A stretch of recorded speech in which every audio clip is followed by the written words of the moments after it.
Okay, well, it looks like we should begin. Hello, everyone. I'm Dr. Catharine Athans, and I have made it my life's work to help people find themselves. And I was listening to the young woman before me, and she basically was talking about intuition. And I'm going to talk today about the role of love in intuition and the importance of following your intuition. Remember that your intuition is God speaking to you as your inspiration is, and then you act on what the universe, God, is saying to you. This is the way that you will always do the right thing. Now, learning to know what is your intuition versus your programming is a little bit difficult because we've all been programmed with so many negative programs, and they're, so deeply embedded within us that it's hard at first to tell, am I imagining this? Is this right? And then we have an overriding voice, which is the negative programming, saying, no, you have to do this, or your dad wanted you to do that, or your mom wanted you to do that, or your teacher wanted you to do that. So we get a lot of conflicting voices. And what the problem is that we don't get chance to be quiet and still and know the small voice inside of us, which is the God part of us speaking to us. Of course, you always have guidance around you, and it depends on how attentive you are to your guidance. I have had to kick what I call angels out and get some new ones in because my clients have not been talking to their guidance or their angels at all. And so I ask people, I say, if someone gives you a present or you give someone a present and they don't say thank you, or they don't even acknowledge it, would you give them another? No, you'd walk away, you'd be silent. So we have to acknowledge our guidance. We have to say thank you to the universe, even if we don't know what we're saying thank you for, except that our life is a gift. At any moment, we could cease to exist, because the truth is we don't know where we came from anyway. One of my old spiritual teachers, Rocco Erica, was... Hello. Hello. Yeah, sorry to disturb you. Barbara, Right. Can you join? Yeah, okay, that's fine. Okay, you can go on. Okay, sorry for interrupting. Do you need something? Hello? Yeah, I'm the Zoom engineer. I'm searching for a speaker, but okay, that's fine. You can start now. I'm not the speaker you're searching for? Who knows? Maybe I am. You never know. Okay, so I'm not sure where I was, but let's start again. So what I say is the divine guidance that you have, that intuition, is really a blueprint for your life. So the thing that you think is the biggest dream, the most outlandish idea, that's where you're supposed to be. You're not supposed to be crawling on the ground like some sort of insect. You're supposed to be standing up on your feet as the most brilliant being that has ever been created. Now, that sounds egotistical, but it's not. And if we were going to use our inner abilities, notice that when we had this pandemic, that the major force was to make everyone terrified. And what happens when we become terrified? We shut down our hearts, our brains, our intuition, and we go into fight or flight mode. So people were in that kind of mode where they were terrified, didn't want to leave the house. Many still don't want to leave the house. And then we got conflicting messages. Now, if you want to brainwash someone, what you do is you make them terrified, and then every other hour you change the message. and the message is diametrically opposed to what the previous message was. So the brain can't get around that, and we're terrified, and we have no access to our inner knowledge. So in order to have intuition, we have to have relaxation. And how many of us take time to relax, even 5 minutes to breathe and relax? So the first thing I'd like to do is just lead you in a short meditation and to bring you back into your body. I gave a talk one time at the Kiwanis Club, and I was talking about bringing you into the body and understanding, what is your stomach saying? Well, one of the members after the talk came up to me and he said, I think my stomach was saying I eat too much lunch. So he didn't understand at all what I was talking about. And he was keeping it on a very material, 3-dimensional level. And we have to let go of that level right now. The 3-dimensional world is changing. You know, our last 6 planets retrograde, our full moon in Aries, we are under huge shifts in our physical, mental, emotional, but also an opportunity to grow greatly in our spirituality. And what does that mean? It means letting go of the negative programs that you have in you. First of all, identifying what are your negative programs. Maybe you don't even know. Now, when I teach my students, I've been teaching for, 94, almost 30 years. I hate to say that. I started when I was 2. I've been teaching for over 25 years, we'll say that. So I started around 5. And what I've taught my clients is that in order to be spiritual, you have to be clean psychologically, okay? Which means coming inside and cleaning out all the junk that's in us so that we can receive the pure inspiration, because so many of us act like we are, pardon me, intuitive, but we're not. We're just projecting our stuff onto someone else and saying a bunch of baloney that doesn't do anybody any good, but pretending that it's actually some intuition or spirituality. So let's together, please, if you're sitting down, sit up in your chair a little bit so that you're sitting a little forward. Put your feet on the floor. We're going to do just a short breathing meditation. And what I would like you to be aware of is, I'd like you to be aware of whatever is coming up for you. Even if it sounds silly or stupid or crazy, I want you to be aware of that and be willing to bring it into your consciousness.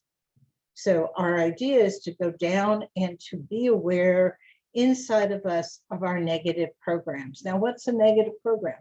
Oh, you're worthless. You always want what you want. You're on your high horse. You can never be satisfied. All these things that get said to us that we inculcate and incorporate into our person. That is our negative programming. And we have to let that go. Because in truth, we are all brilliant, amazing creations, individual creations of the great universe, which is a phenomenal creation in itself. Okay, so feet on the floor. And I just ask you to close your eyes and just breathe normally. Now, my normal breathing tends to be shallow because I tend to be stressed. So I would like you to put that aside, go down below your belly button in your hara and breathe up from there. So you inhale all the way from there, and then you slowly exhale and exhale all the way down through your hips, your thighs, your knees, down through your calves and shins, down through your ankles and feet and toes. Okay, so we really exhale slowly. So let's inhale again. And then exhale slowly.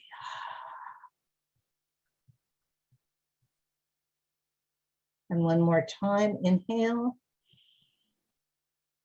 And then exhale slowly.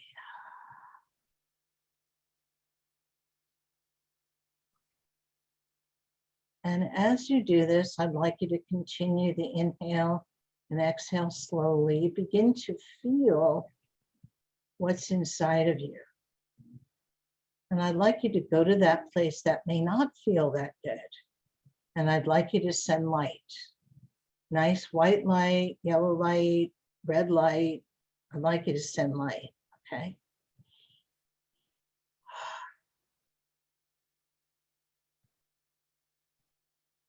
And you notice that you start to relax. The energy starts going through your shoulders, through your upper arms, your elbows, down through your hands, down through your feet. Nice deep breath. And let it go. Slowly down through your body, relaxing, energizing every cell of your body. And allowing your imagination now to grow, allowing yourself to get in touch with that intuition.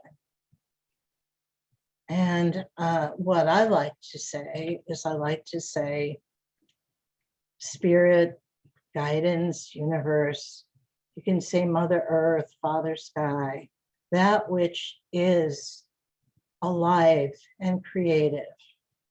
I wish you to come into me and enlighten me about everything on earth, everything in the sky, everything around me, everything in the universe.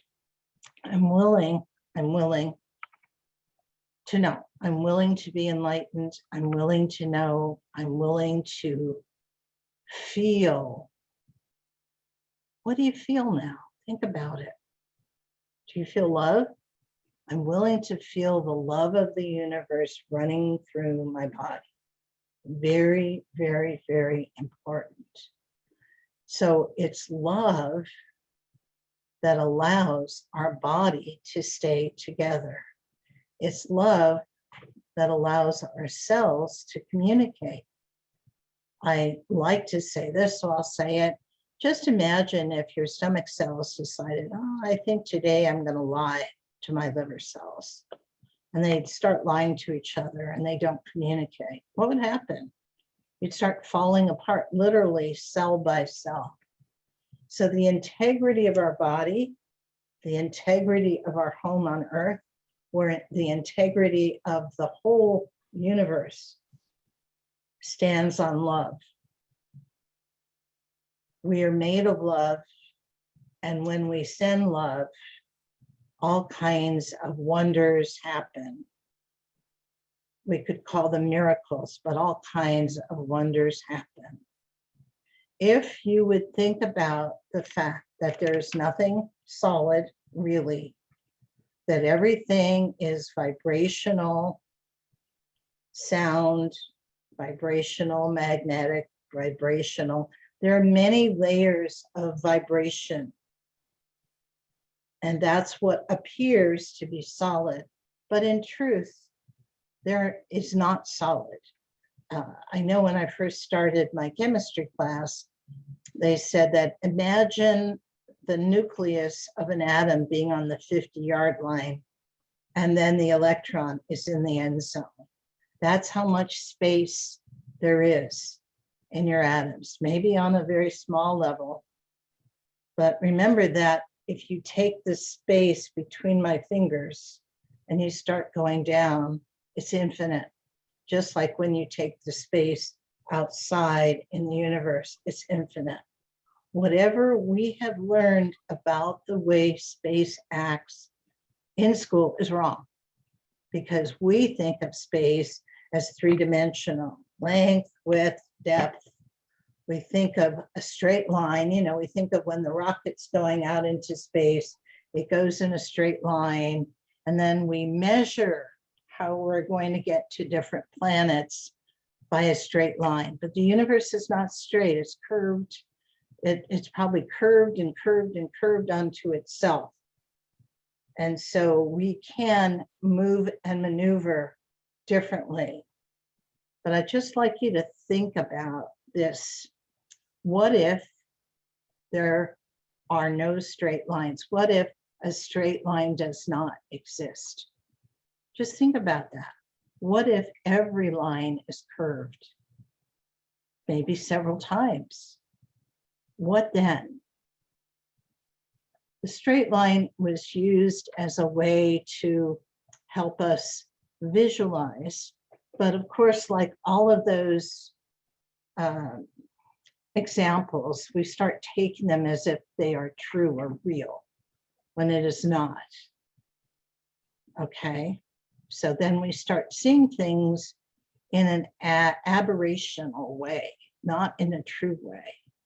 The way we start seeing truth in a true way is to come to our hearts, open up our hearts. Now, if you put your fingers, I like to put my hands on my heart, and I like to just love my heart for a moment and say, heart, thank you for doing amazing things. This is the strongest muscle in the body. This heart muscle never stops pumping as long as you're alive.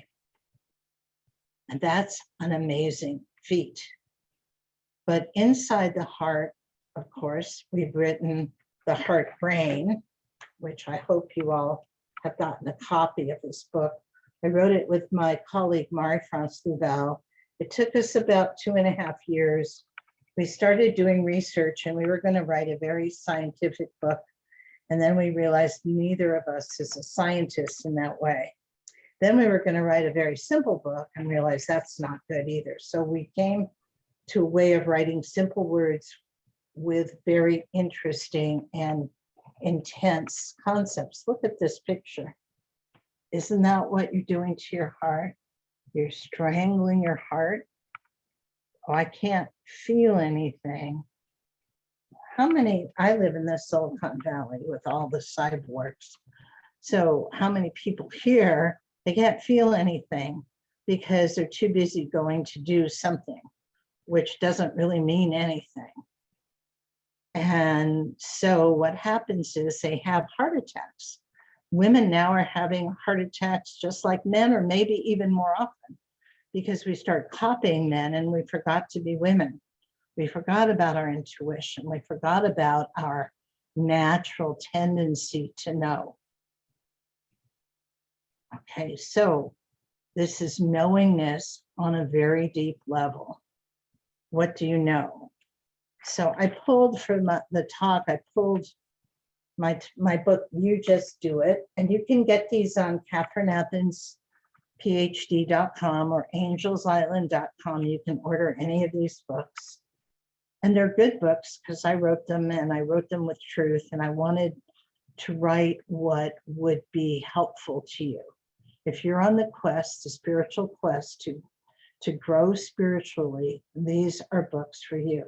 I have been on this quest my whole life because I realized at a very young age, I think I was 3, that I wasn't like other people. I kept looking around at other people and I wondered what was going on.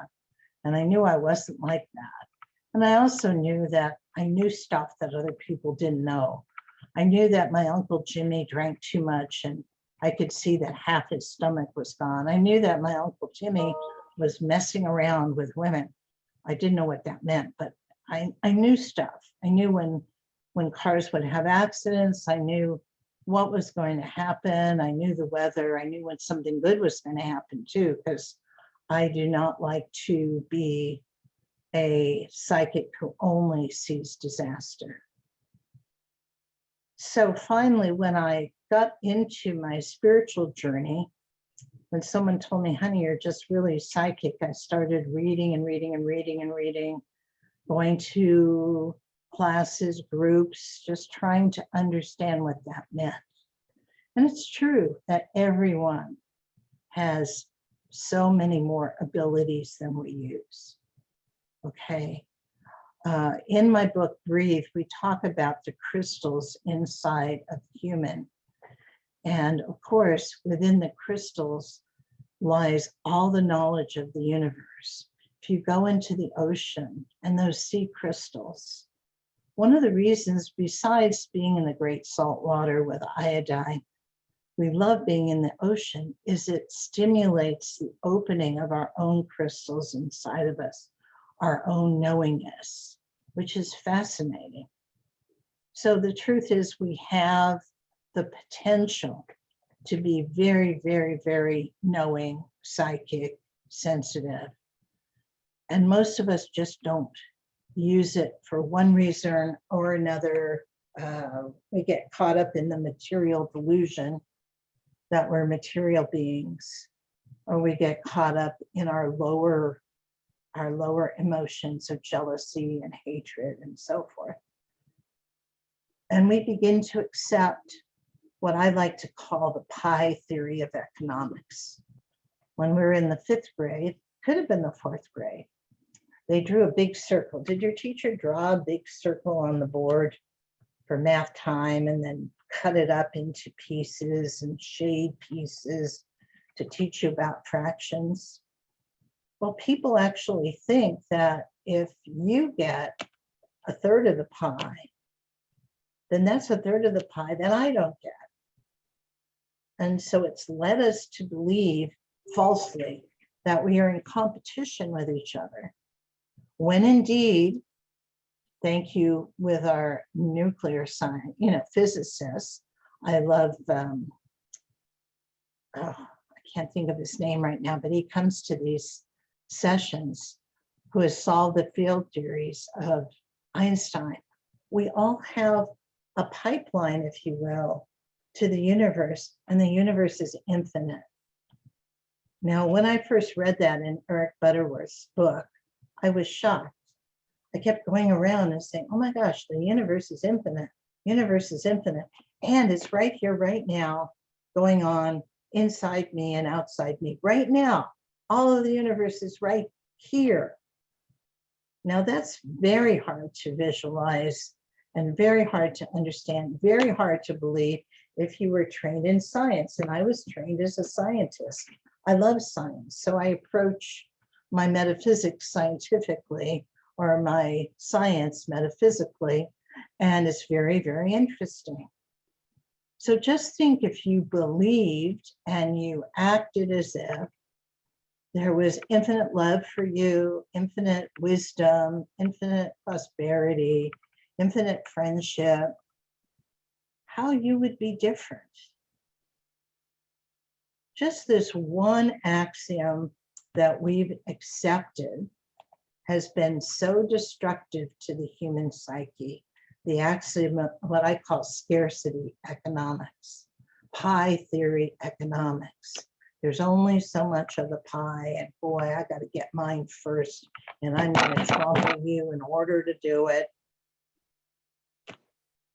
And look what that sets up in us. It sets up jealousy and anger and hatred and competition and misunderstanding, because generally when we step over everybody to get our piece of the pie and we reach out and we grab it and we open our hand, there's nothing there. All that effort for nothing, because we don't have to do that. We don't have to go after something, because it's all right here with us now. So everything you need is right with you now. It is just a matter of changing your programming and being willing to be receptive, receive it, feel it, and make it so. You know, we love Captain Picard, make it so.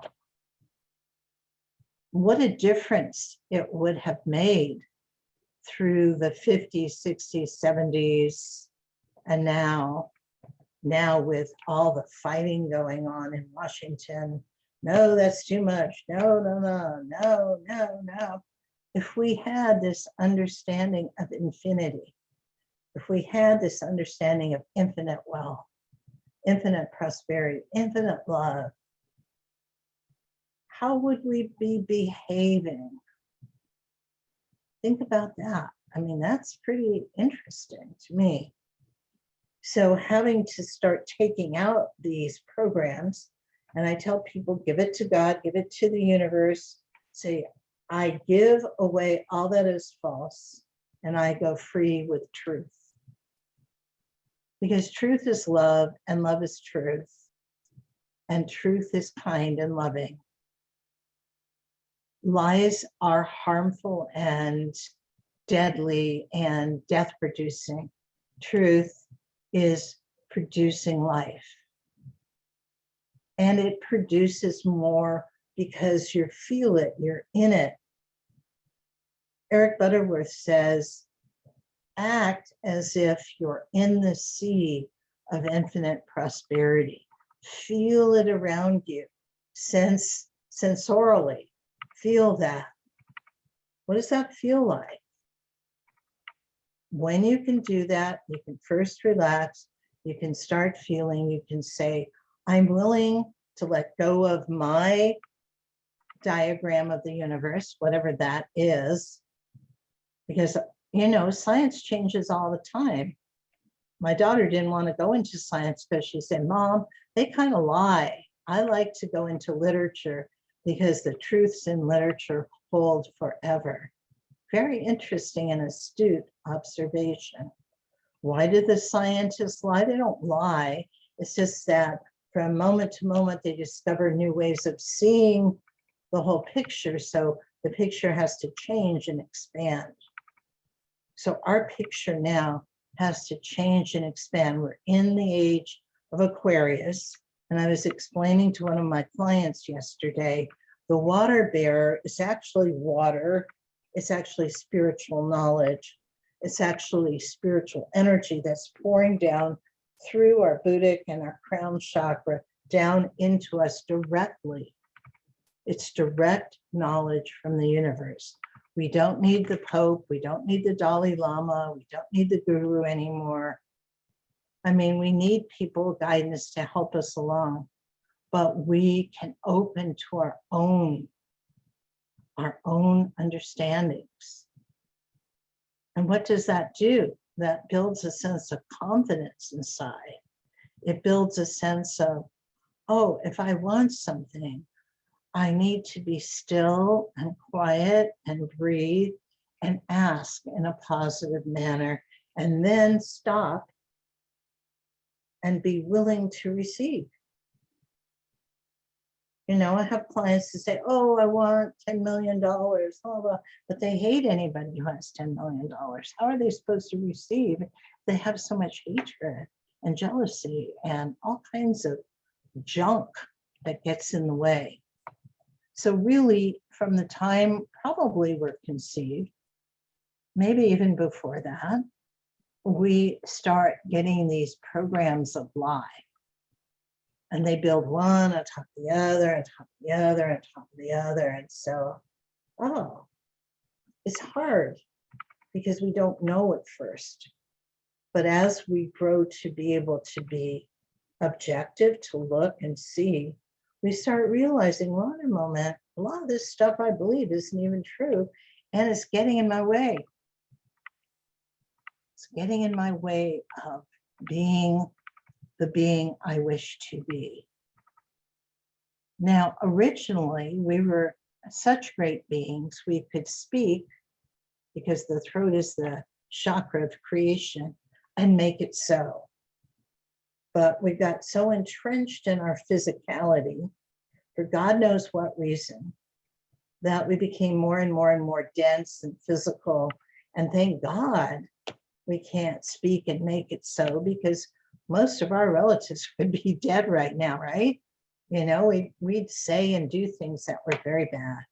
So at least we have that kind of safety net system while we are investigating the love part of discernment. And if you can begin to love, send love, whatever you love. Maybe you love your little nephew or niece. Maybe you love a beautiful flower that's first blooming. Maybe you love to ski to the top of the mountain and stand there and you love skiing down. So I'm asking you to open your heart And as you know your heart, it becomes clear to you that what the heart can know is far beyond that which the brain alone can conceive. So the brain is sort of this two-dimensional, go to the bathroom, brush your teeth, wash your face, go to bed, blah, blah, blah, blah.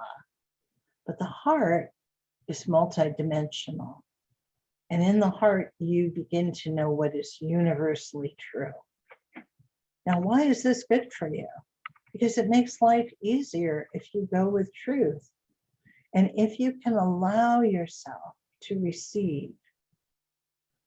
I get in pinches and I stop and I go for the 46th Psalm, which says, be still and know I am God. Be still and know the universe is here with you all the time.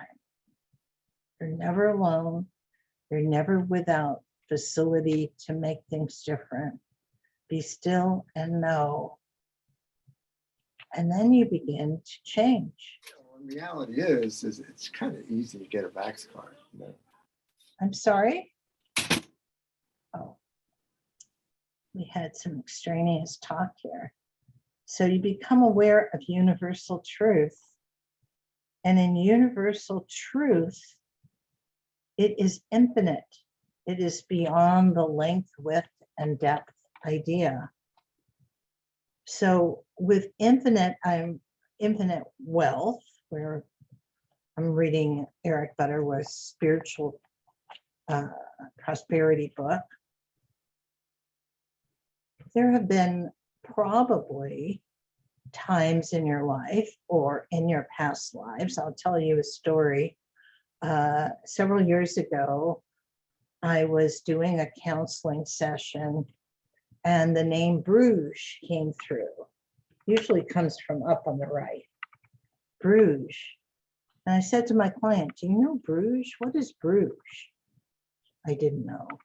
And then the next day, it's starting to rain here, which is good. The next day, my French client came in and I said, do you know Bruges? What is Bruges? She goes, oh yeah, that's a city in Belgium. I said, I have to go there. I have to go there.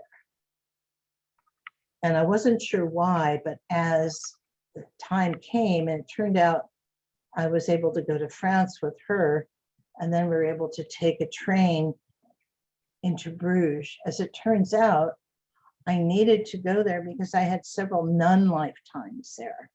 And if you're a nun, you make a vow of poverty. You swear to be poor. And I decided I didn't want to be poor anymore. I wanted to have prosperity. And of course, for me, I had to physically go to the place. And we went to Bruges, and it was so interesting because we took a walking tour. And our poor guide, I said, oh, we came to a square, pardon me, outside a church. And I said, isn't this the square where they tortured people when people were in church? So people would know if they got out of line, they would be tortured too. And the woman looked at me and went, well, yeah, like what's going on? And then as we walked farther to a small lake, I said, didn't the lake come in farther here? And wasn't there a bridge and a nunnery over there along with the men? And she goes, well, yeah.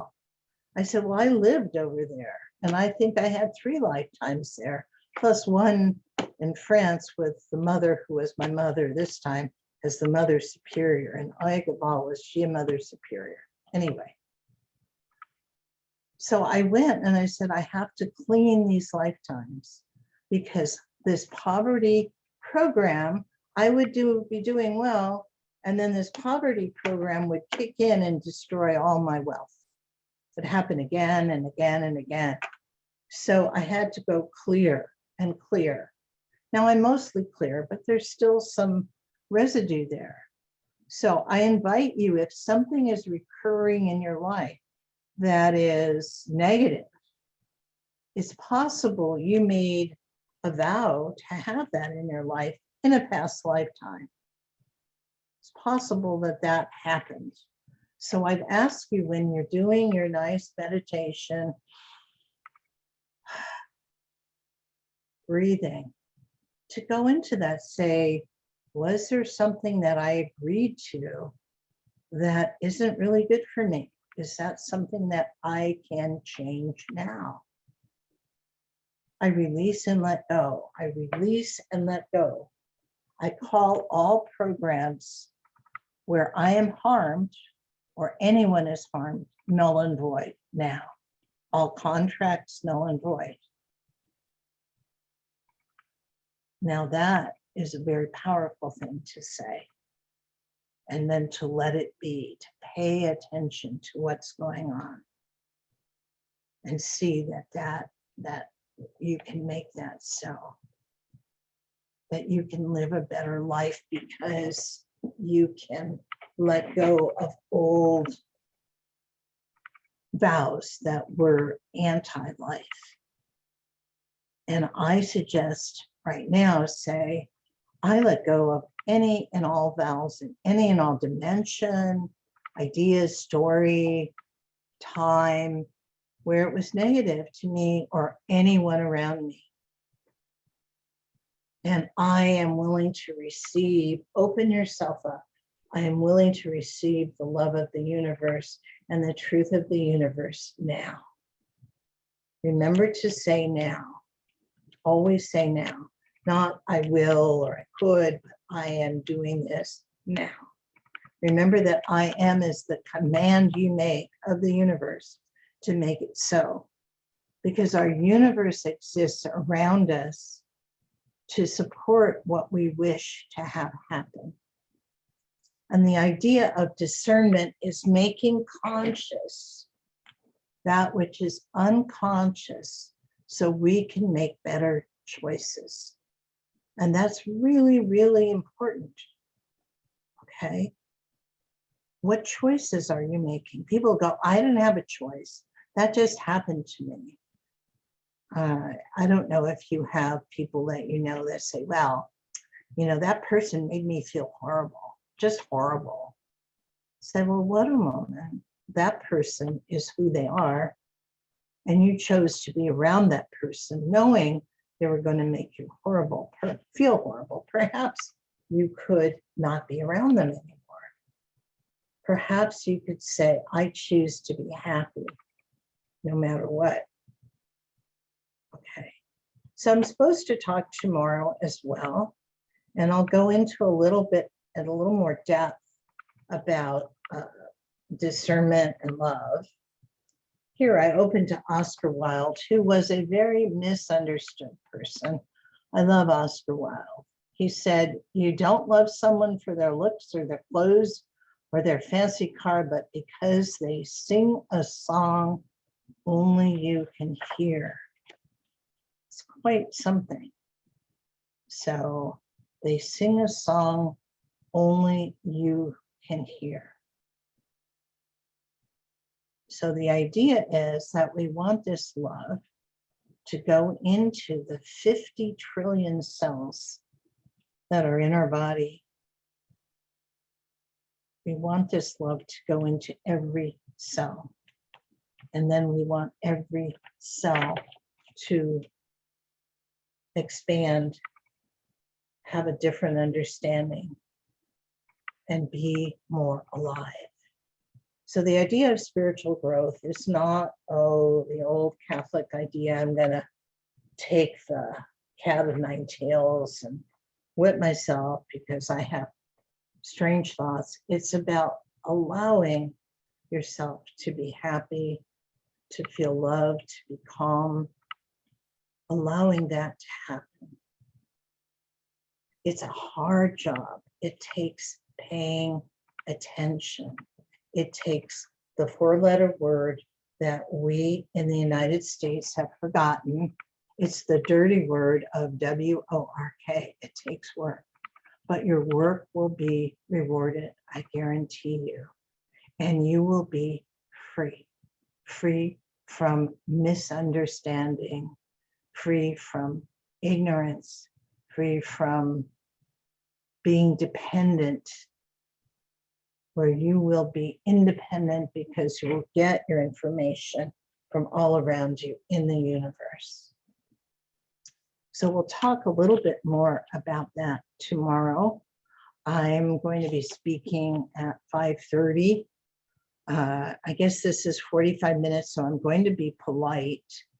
Is there anybody who is watching this who has a question or a comment? Please, I ask you to share this now. Okay, if not, I want you to just take this time, these 4 minutes, and close your eyes again. Just close our eyes, inhale, and exhale. Slow, deep breathing, allowing yourself to get into the space where you're willing to receive, you're willing to understand, and you're willing to let go of everything. You're willing to be without an identity for a while. And we'll talk about the idea of identity. I'm writing this down so that I can start with this tomorrow when we meet the identity. I have clients who goes, well, if I do that, I'll have no identity. Say, oh, well, what identity do you have now? You know, the caterpillar doesn't become the butterfly.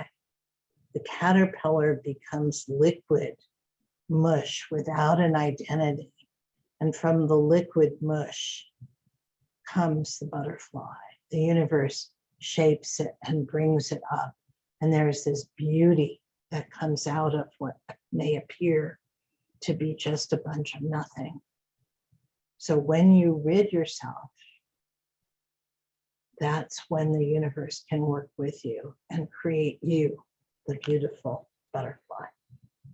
So thank you for allowing me to speak to you today. I'm very grateful and honored, and I pray all of you are doing very, very well, seeking the truth, staying in the light, staying as the light bearers of earth, keeping the faith, and moving on gently. So until next time, this is Dr. Catharine Athans. It is October 23rd at now it's 6:15 your time. And I will meet you again tomorrow at 5:30 p.m., the 24th, again here. And we're going to talk about your identity. Okay, thank you very, very much. Bye-bye.